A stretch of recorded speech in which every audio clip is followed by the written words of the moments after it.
Permintaan yang kuat dari bank sentral dan investor global menunjukkan adanya pergeseran cara pandang terhadap emas, terutama di tengah meningkatnya tekanan utang dan ketidakpastian ekonomi. Pemirsa, PT Harta Dinata Abadi Tbk memperkirakan industri emas Indonesia memasuki fase baru menjelang 2026, ditopang oleh permintaan yang tinggi, ekspektasi pelonggaran kebijakan moneter, hingga ketidakpastian ekonomi dan geopolitik. Direktur Investor Relations Harta Dinata Abadi Tendra Krisnanda menilai bahwa kondisi ini mencerminkan perubahan struktural dalam peran emas di tingkat global maupun nasional. Yang menyampaikan tingginya permintaan emas global hingga akhir 2025 didukung oleh pembelian agresif bank sentral global. Permintaan yang kuat dari bank sentral dan investor global menunjukkan adanya pergeseran cara pandang terhadap emas, terutama di tengah meningkatnya tekanan utang dan ketidakpastian ekonomi. Di dalam negeri, manajemen Harta Dinata menyebut arah kebijakan juga menunjukkan dukungan terhadap penguatan industri emas nasional. Kebijakan yang dimaksud adalah pajak ekspor emas yang akan berlaku mulai 2026 dengan tarif 7,5% hingga 15%. Berdasarkan tingkat pemrosesan dan harga emas global, kebijakan ini diproyeksikan mendorong peningkatan pasokan emas untuk pasar domestik, sekaligus memperkuat industri pemurnian dan manufaktur lokal. Ya, sektor kesehatan menjadi mesin baru pertumbuhan Astra. Langkah PT Astra International Tbk mendiversifikasi bisnis ke sektor layanan kesehatan dinilai menjanjikan dan berpotensi menjadi sumber pertumbuhan baru pada tahun 2026. Ya, investasi puluhan triliun rupiah digelontorkan Astra ke platform digital hingga rumah sakit fisik untuk membangun bisnis yang lebih defensif dan berkelanjutan.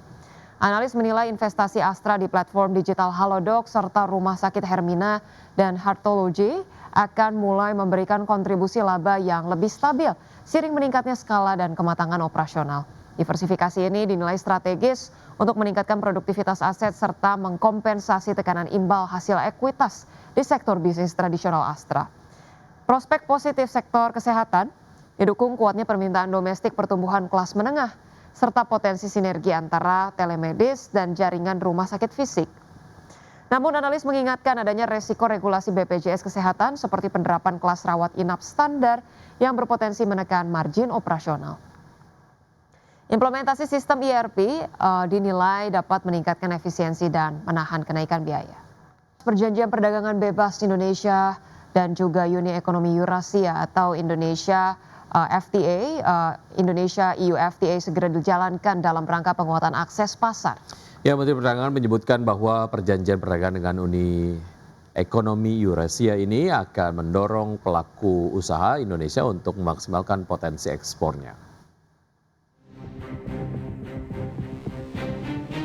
Menteri Perdagangan Budi Santoso mengungkapkan optimismenya terhadap perjanjian perdagangan bebas Indonesia, Uni Ekonomi Eurasia yang tertuang dalam Indonesia EA-EU FTA yang akan segera disepakati kedua pihak.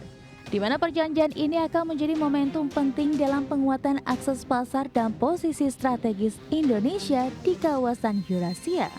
Mendak menegaskan akan mendorong pelaku usaha Indonesia untuk memaksimalkan ekspor ke kelompok negara Eurasia. Tercatat kawasan Eurasia terdiri dari 92 negara berdaulat seperti Belarusia, Armenia, Georgia, hingga Azerbaijan, memiliki potensi pasar yang cukup besar. Untuk itu, Menteri Perdagangan mengajak seluruh pemangku kepentingan, Kamar Dagang dan Industri, Asosiasi Usaha hingga pelaku bisnis Indonesia dan negara-negara Uni Ekonomi Eurasia untuk memanfaatkan perjanjian perdagangan Indonesia EA-EU FTA ini. Kita akan mempunyai banyak peluang pasar di negara-negara EA-EU. Apakah itu di Armenia, Rusia, Belarus, Kirgistan, dan Kazakhstan ya, dengan potensi pasar yang cukup besar yaitu 179,8 juta jiwa. Mendak menambahkan hingga saat ini perdagangan Indonesia dengan Uni Ekonomi Eurasia menunjukkan tren positif. Pada 2024, kedua pihak mencatatkan total nilai perdagangan sebesar 4,5 miliar dolar Amerika Serikat. Sedangkan dalam 5 tahun terakhir dari 2020 hingga 2024, rata-rata pertumbuhan perdagangan Indonesia dengan Uni Ekonomi Eurasia tercatat sebesar 21,45%. Dari Jakarta, tim liputan IDX Channel. Ya, selanjutnya pemirsa Menteri Keuangan Purbaya Yudi Sadewa mengklaim kepercayaan investor asing pada perekonomian Indonesia mulai kembali meningkat. Ya, hal ini terbukti dari masuknya aliran modal asing ke pasar obligasi domestik. Meski perekonomian global masih terus fluktuatif, para investor global menilai jika risiko investasi di Indonesia makin rendah. Selisih imbal hasil antara surat berharga negara dan obligasi pemerintah Amerika turun dari 240 bps ke 197 bps. Menurut Menteri Keuangan Purbaya Yudi Sadewa, rendahnya yield spread antara SBN terhadap US Treasury itu mencerminkan kepercayaan investor terhadap fundamental ekonomi Indonesia. Saya tunjukkan tuh SBN yang di bawah kurva yang kanan bawahnya itu ada keterangan tuh SBN tadinya totalnya outflow tapi Desember sudah inflow 2,64 triliun, SRBI Desember sudah inflow 21,17 triliun, saham juga sekarang Desember sudah inflow 3,49 triliun. Jadi sepertinya ada perbalikan kepercayaan investor asing terhadap Indonesia. Purbaya menambahkan depresiasi rupiah dinilai masih relatif moderat dibanding dengan sejumlah negara berkembang lain seperti India dan Turki. Hal ini menjadi indikator optimisme para pelaku pasar terhadap perekonomian Indonesia yang terus menguat. Dari Jakarta, Tim Liputan IDX Channel. Ya, meski kepercayaan investor cukup tinggi, Presiden Prabowo Subianto berharap investasi asing yang masuk ke Indonesia bisa bermanfaat besar bagi kesejahteraan masyarakat. Ya, Presiden Prabowo Subianto menegaskan Indonesia harus mengambil segala bentuk kesempatan kerjasama strategis dengan negara-negara lain, terutama dalam mendorong pertumbuhan ekonomi secara berkelanjutan.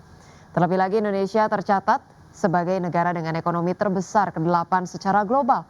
Untuk itu potensi kerjasama strategis dan investasi dari negara maju dan berkembang sangat terbuka luas.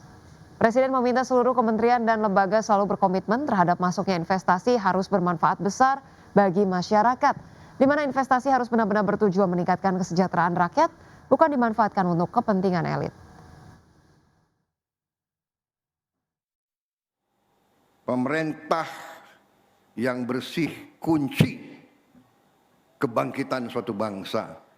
Kesejahteraan akan datang manakala pemerintah kita bersih. Saudara-saudara sekalian, boleh kita anggarkan ratusan triliun, kalau itu tidak sampai ke rakyat, sangat sedih kita. Sangat sedih kita.